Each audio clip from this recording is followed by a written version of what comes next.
अरे भाग्यवान, मेरे जूते कहाँ रखे हैं? मुझे बाहर जाने में देर हो रही है। तभी मालती कमरे में आती है। ये रहे आपकी जूते। मैं इन्हें साफ करने के लिए ले गई थी। अरे वाह, तुम कितनी समझदार हो, मेरे बिना कुछ कहे ही सारे काम कर देती हो। तभी मालती झिझकते हुए रमेश से कहती है, सुनिए जी, आपसे एक बात कहूँ, बुरा तो नहीं मानेंगे ना? अरे नहीं नहीं, बेफिक्र होकर कहो। शादी से पहले मैं अपने मायके में नौकरी करती थी। मैं चाहती हूँ कि अब मैं फिर से नौकरी करना शुरू कर दूं। वैसे भी सारा दिन घर में बोर हो जाती हूँ। देखो मालती, तुम्हारे नौकरी करने से मुझे कोई ऐतराज नहीं है, लेकिन तुम्हें एक बात बता दूं, हमारे खानदान में आज तक कभी किसी औरत ने नौकरी नहीं की। फिर भी एक बार तुम माँ से पूछ कर देखो, अगर वो तुम्हें नौकरी करने की इजाजत दे देती है तो अच्छी बात है।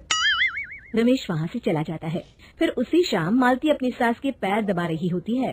तभी उसकी सास मालती से कहती है, अरे क्या बात है बहू, आज तो ठीक तरह से मेरे पैर नहीं दबा रही, किसी ख्याल में खोई पड़ी है क्या?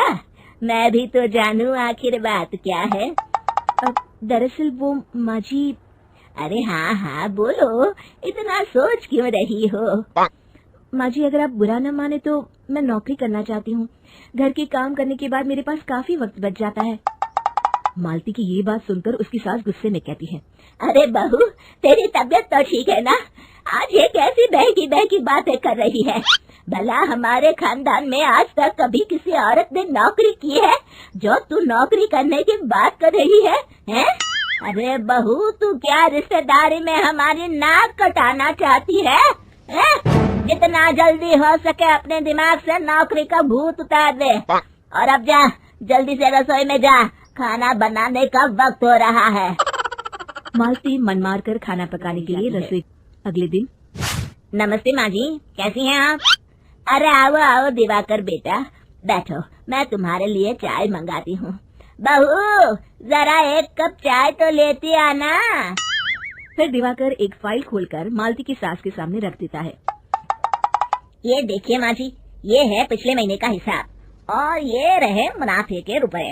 एक बार हिसाब देख लीजिए और इन कागजों पर अपने दस्तखत कर दीजिए। अरे दिवाकर बेटा, मैंने भला आज तक कभी तेरा हिसाब देखा है जो अब देखूंगी? ला बता, कहाँ दस्तखत करूं? तभी मालती चाय लेकर वहाँ आ जाती है और अपनी सास को बिना कागजातों को पढ़े इस तरह लापरवाही से दस्तखत करते हुए देखकर हैरान रह जाती है। अच्छा माँ जी, अब मैं चलता हूँ, फैक्ट्री में बहुत काम है। फिर दिवाकर वहाँ से चला जाता है। कुछ दिनों बाद मालती बाजार में कुछ सामान खरीद रही होती है। तभी एक बूढ़ा आदमी उसे आवाज, अरे मालती बेटी, कैसी हो? मुझे पहचाना? मैं तुम्हारी कंपनी में मुनीम का काम करता हूँ। हाँ चाचा जी, मैं आपको बिल्कुल पहचानती हूँ। कहिए, कैसे हैं आप? मैं तो ठीक हूँ, कंपनी में कुछ भी ठीक नहीं चल रहा, यहाँ तक कि हमें ठीक वक्त पर तनख्वाह भी नहीं मिलती। ये आप क्या कह रहे हैं? अब क्या बताऊं, आप लोग तो कभी हिसाब किताब देखने दफ्तर आते नहीं। मेरी मानो तो सारा हिसाब किताब देख लो, आपको असलियत पता चल जाएगी। अच्छा बेटी, अब मैं चलता हूँ, देर हो रही है। फिर वो बूढ़ा वहाँ से चला जाता है। वहीं दूसरी तरफ मालती घर पहुंचकर अपनी सास को सारी बात बताती है। तभी वहाँ रमेश भी आ जाता है, लेकिन मालती की सास मालती की किसी भी बात पर विश्वास नहीं करती। तभी रमेश कहता है, अरे माँ, बिना आग के कभी धुआं नहीं उठता। जब मालती इतना कह रही है तो हमें एक बार दफ्तर चलकर देख लेना चाहिए। वैसे भी हम लोग काफी दिन से अपने दफ्तर नहीं गए हैं। इस तरह किसी एक आदमी के भरोसे काम छोड़ना मुझे भी ठीक नहीं लगता। अगले दिन वे सभी अपने दफ्तर पहुंचते हैं और सीधे दिवाकर के कैबिन में जाते हैं। अचानक सबको एक साथ देखकर दिवाकर चौंक जाता है। अरे माँ जी, आप सब लोग अचानक यहाँ कैसे आ गए? अगर कुछ काम था तो मुझे एक फोन कर दिया होता, मैं आपके घर आ जाता। तभी मालती की सास कहती है, अरे दिवाकर बेटा, आज मैं हिसाब देखने दफ्तर आई हूँ, जरा मुझे पिछले 6 महीनों का हिसाब दिखाना तो बेटा। दिवाकर घबराते हुए हिसाब की फाइल मालती की सास को देता है। मालती की सास फाइल लेकर मालती को देती है और कहती है, ले बहू, देख ले हिसाब।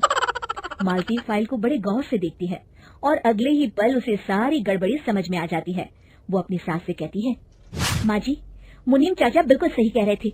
हमारी कंपनी में पिछले 6 महीनों में जितना मुनाफा हुआ है, पैसा भी नहीं मिला। यूँ समझ लीजिए कि 1 रुपये में सिर्फ चवन्नी ही हमारे हाथों में आई है। मालती की बातें सुनकर मालती की सास गुस्से से दिवाकर को पूछती है, क्यों दिवाकर, मेरी बहू जो कह रही है वो सच है? दिवाकर समझ जाता है आज उसका भांडा फूट चुका है। वो गिड़गिड़ाते हुए कहता है, मुझे माफ कर दीजिए माँ जी, मैं पैसों के लालच में अंधा हो गया था। अरे वाह दिवाकर, तू तो एक नंबर का चोर निकला। इतने दिनों से मैं तुझ पर आंख बंद करके भरोसा करती रही और तू मुझे ही चुना लगाता रहा। अभी के अभी नहीं, और दोबारा अपनी शक्ल मत दिखाना। दिवाकर वहाँ से भाग जाता है। मालती की सास मालती को शाबाशी देते हुए कहती है, बहू, आज मैं समझ गई कि पढ़ाई लिखाई हमारी जिंदगी में कितनी जरूरी है। मैं बहुत किस्मत वाली हूँ जो मुझे तुझ जैसी बहू मिली है। शिक्षा, पढ़ाई लिखाई का इस्तेमाल सही जगह करके हम दुनिया में बहुत कुछ बदल सकते हैं।